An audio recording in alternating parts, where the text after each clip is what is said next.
welcome to Princess and the Blog. This is our first interview we're going to do, and our first guest is Leah Murphy. Hi, everybody. She's my sister, one of the strongest believers I know. Aww. So here we go. I'm just gonna ask her some questions, and you guys can just get to know a little bit more about her and maybe get encouraged by some of the things she says. So we're going to start off by having you tell a little bit about yourself. Okay. And so who are you? Okay, great. Who am I? Well, first off, I'm honored to be a part of Princess and the Blog. This is just a great opportunity because I feel that Noelle is developing in her gift of just evangelizing and lifting other women up, and I think that this ministry is amazing because I'm seeing it firsthand grow, and it's a blessing for me to see how it's starting off and how it's kicking off and how things have been planted in her path to be able to start to flourish that gift and to be prompted to do as the Lord wants her to do, especially in this season. So my name's Leah. A little bit about me is that I am a high school dance teacher, and I guess you could say a fitness instructor on Fridays. We do for our church. Let's see, I enjoy doing active things and working out, exercising.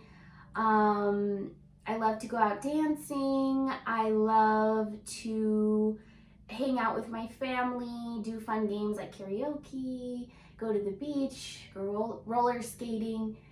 And I'm a worship leader at my church. And let's see, anything else?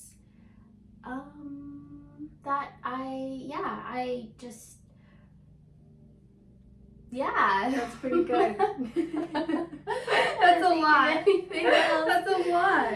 Okay, so tell us a little bit about your testimony. How long have you been a believer?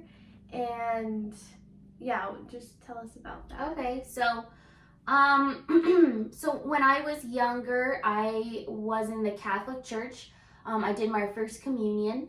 So until about 4th or 5th grade, my parents decided that we wanted to try something else. We weren't really getting satisfied and quenching our thirst for the Lord. So we started going to a Christian church.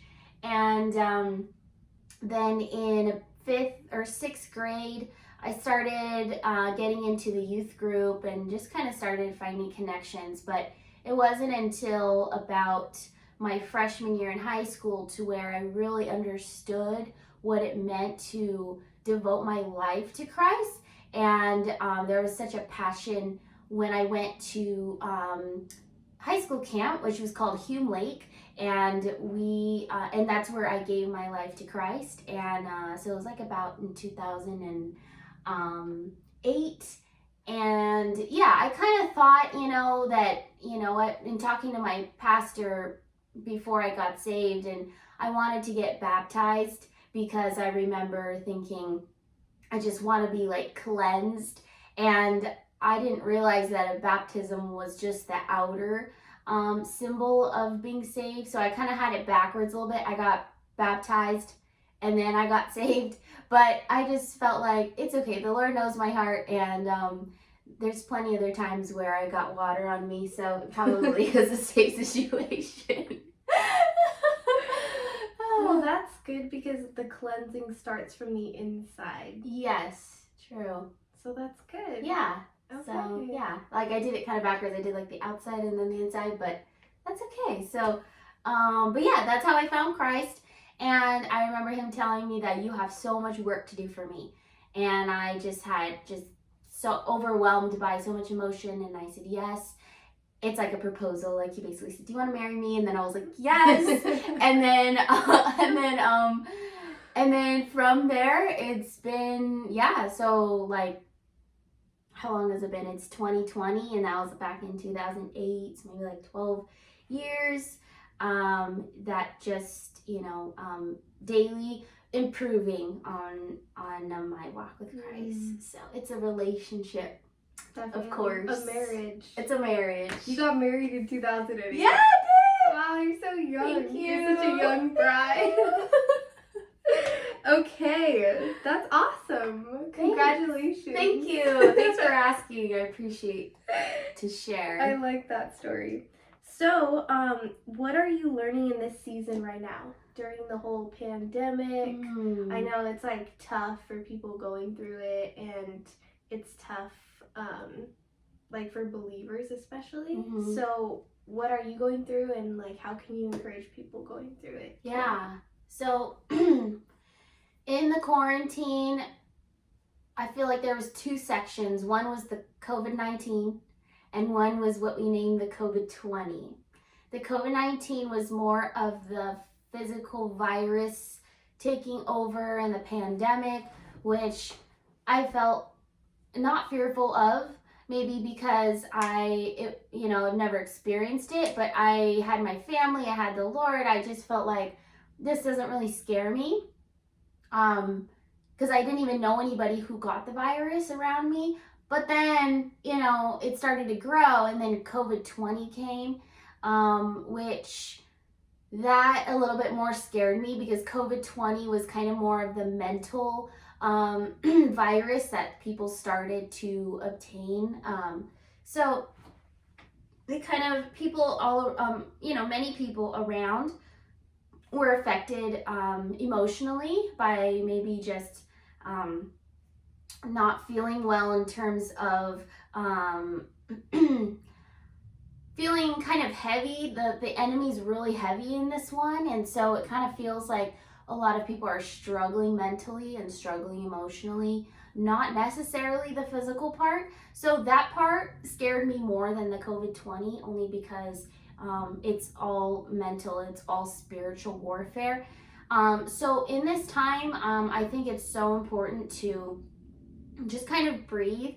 Whatever the enemy puts on you, I think it's a good time to learn discernment about what is the Lord saying and what is the enemy saying. So a couple of tips and tricks of what the enemy feels like is that, if he's reminding you of your past, or if he's reminding you of maybe sin is popping up in your head, or maybe feelings of guilt or anxiousness or depression, that's all of the enemy. So if that's confusing you, I just encourage you to get in the Word and to realize that the Lord is good, and he gives you feelings, and he gives you also knowledge and wisdom. So sometimes when you're feeling down, that we can't depend on our feelings, that we need to depend on our knowledge of Christ, and know that he made a promise and he is merciful, and he will fulfill the promises that he gives.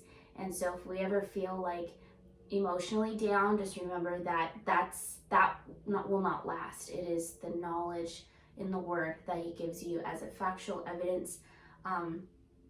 So that's kind of what I've been hanging on to, and making sure that I'm taking care of myself physically, eating healthy, exercising, and being in the Word. So if you take all care of all those things, then the Lord will prompt you to do what you need to do in order to be healthy. So just attack the enemy.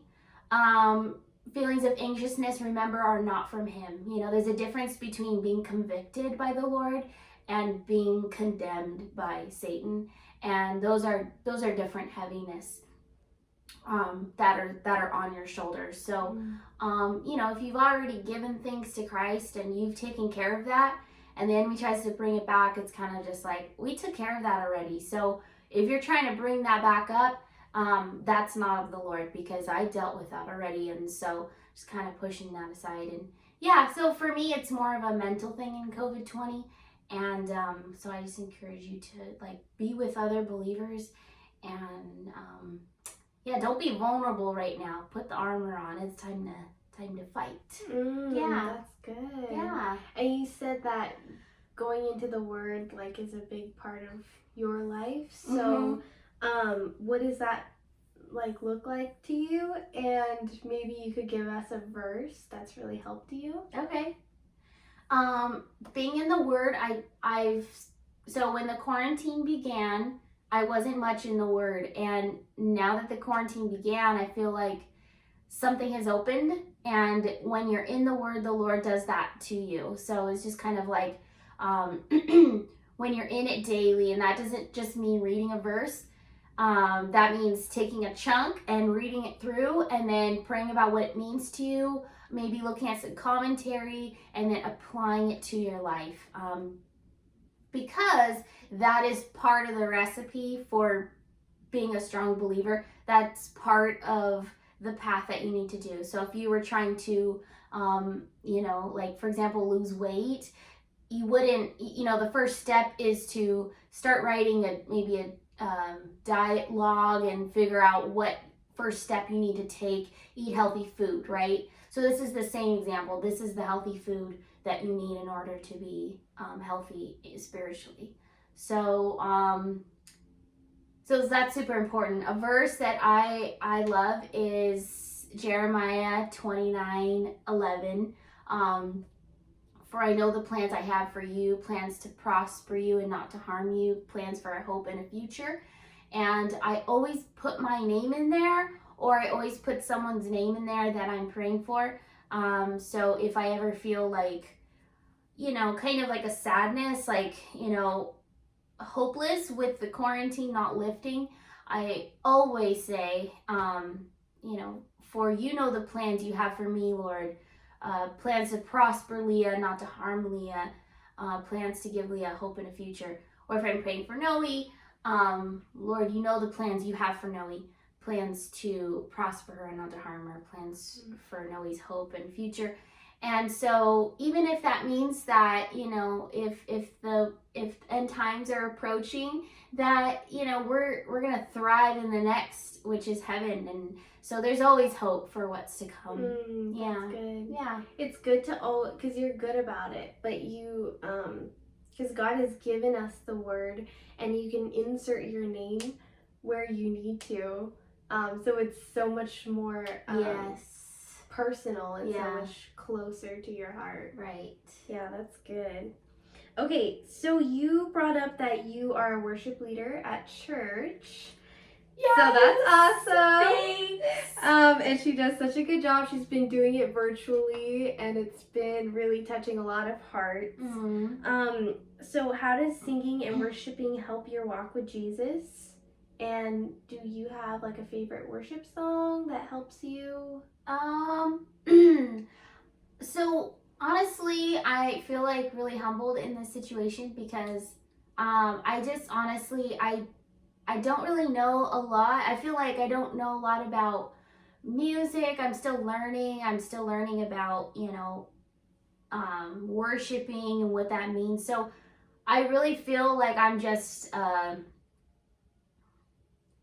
tool or a vessel that the Lord's using, because I'm still learning about worship songs. I'm still learning about music, and Noe's helping me with notes, and she's playing the piano, and Sam is helping me with guitar playing and all this stuff. So I'm still kind of navigating through it. So that's how I know that it's all the Lord just using the gift, and I'm just kind of like doing what he wants me to do, but I feel like it's not me. I feel like it's kind of just going through me. So I feel really blessed because it's like, however he can use me to bring other people to Christ during this time is amazing. Like, come on, let's get another one, let's get another one, let's get another one. So, so honestly, that is what I feel about that. But it's been fun for me to see that it blesses others. It's like exciting, and I feel used, and I feel encouraged by that.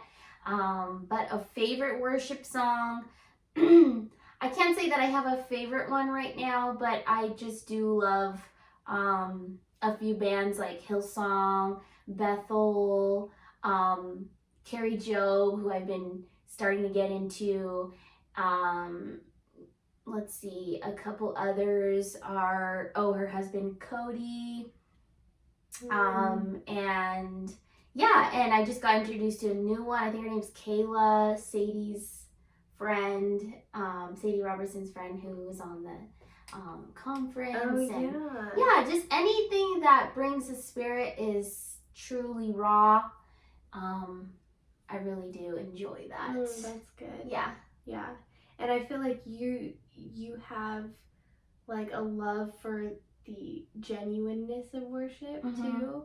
And that's what, because it's not all about like the lighting, the staging. Right. And I think that you can see that very clearly. True, exactly.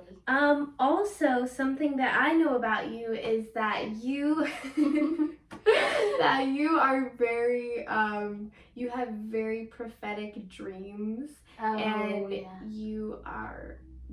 God has given you a gift of prophecy. And so for people who don't know what prophecy is, it's like listening to the voice of God, basically. That's basically what it is. And just acting upon it. So, and God has given you that gift at a pretty much a young age. You started in like high school. So how would you say, like, what's your experience with that? And how has that helped you? That's a good question. Yeah. So I think for some it can seem kind of scary, and but I find it fun because I get to tap into and see some of the things happening in the spiritual world. But I think that I'm learning a lot with the gift. So if I see something in the dream, or I know, and I'm still working on giving other people words, and we've been working on, I think, in our house to give words of affirmation and like say what's obvious, so then it might not be obvious to the person receiving the word. It's kind of like if someone's like wearing a red shirt, like, you're wearing a red shirt today, and if they're kind of like, oh my gosh, I didn't even notice, thank you, it's kind of like that sometimes, but you still have to say it because it might help them on their walk to Christ. So I find it really fun to just kind of like, again, be used and just like kind of just close your eyes and just kind of get a word for somebody, or get a picture for someone. And sometimes it won't even make sense to you, but I always want to align it with the word, so that it's valid to what the Lord is saying.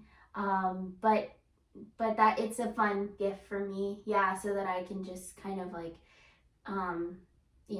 help myself in what I need to do, and then help others, and I always ask the people that I know who also have the prophetic gift to give me a word on something. If I'm struggling with something or a decision, I always love to get a word, just confirmation. And I've gotten that before. It's just like a double confirmation, and I'm like, okay, for sure, that is the decision, and I have so much peace in that. So it really, really helps to have validation and confirmation from another human being, so that sometimes you're like, okay, Lord, are you sure you're saying that? Are you sure you're saying that? And then someone tells you, you're kind of like, okay, for sure that is what we're supposed to be doing. Yeah, that's good to get confirmation. Yeah, totally. Okay, and then last question. So you're a dance teacher. Yes, I am. Such a fun job. And so how is that furthering the kingdom? And what advice can you give to people who are kind of like in their jobs and they want to like have purpose in their job? Okay, I love that question. These are good questions. Thanks. She's a good question. Okay, so let's see. Okay, so yes, I teach dance for high school, and it's a secular high school. It's public, and so there's come challenges with that. especially my first year taking over a dance program that was under different regulations, under a different rule. And to change that was a challenge and grew me so much as a person in Christ. So with that, I feel like now it released some boldness to just, set the foundations of Christ in this program and in the programs that I'm building, without obviously breaking the rule of religion in the school and being preached to. And I don't want to, not because I'm not doing that because it's against the law, the rule, but because that draws people away. Like if you are to constantly evangelize to people, they kind of, draw away because that's not something that the Lord did. So, why are we going to do that when Jesus didn't even do that himself? Like he came in love and he exposed the truth. It was kind of their opportunity then to choose that and to receive it. So the students can receive it if they like. If not, that's on them. But at least I did my part where I provide it for them. So with this program that I'm doing, with this dance program, I try to provide them a challenge of the day or a quote of the day, which has the word of truth in it. But I'm not saying Jesus, I'm not saying God, I'm not putting it on there, and I'm kind of secretly planting the seeds so that they will understand what the Holy Spirit feels like and choose that one day. But we also like to have fun and show that we all love to dance, and dancing is in the Bible, and dancing is a way of worship too. So if we can get together for a common goal and invest Jesus into that, and he has been making it thrive. It's been growing, and I now have the cheer program and the pet program song, and that has been thriving, thank God, virtually. And that's always a challenge. You never know how it's going to go over the internet, but God's been working through that and growing a lot of us educators. But I love my job so much, because I feel like it's a ministry, and there's always some parents say, hey, like a personal attack because they feel their kid's not good enough or whatever it might be.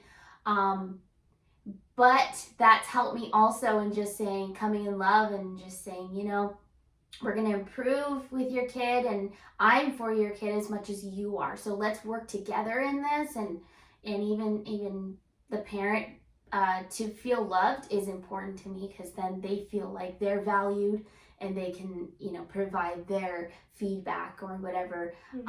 But just working together and developing a common goal is something that's really important to me.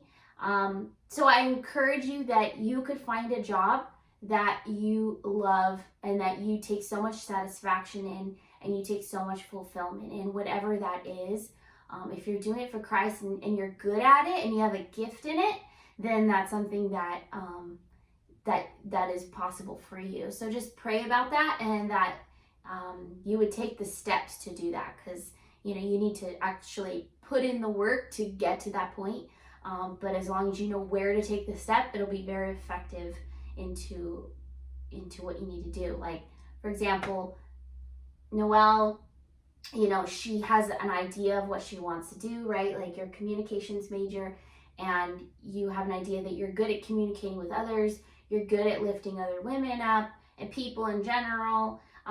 You enjoy, you're good at technology and graphic design. So as you can see, this is an example, like all of these things are like in the pot, and you need all the things in the pot, and then it's your job to invest those things and put them into the pot, and then the Lord finally takes all that and puts it in your final job. And that's something that I've went through. You got to jump through hoops to make it and go through people who go through hoops and things like that.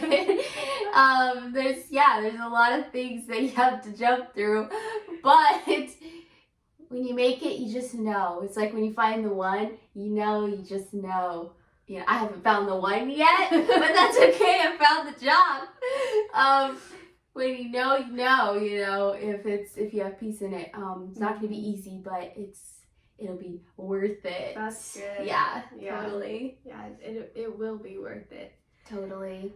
Okay. Well, that was amazing. You're amazing. You're amazing. I just want to thank everyone who's watching, and if you have any questions, please email me. And I just want to thank you, sister, for being here. Thank you. I'm honored to be here. And I know that wherever you are in your walk with Christ, that Leah has touched on something that may affect you or is kind of in the same season or whatever you're going through. I believe that as believers, we go through experiences to help other believers or non-believers. So just thank you, and and have a great day. Subscribe below. Okay. Swipe here, subscribe below. There's nothing. Click the button. There's nothing below. Okay, well, have a great day, sisters and brothers. Bye.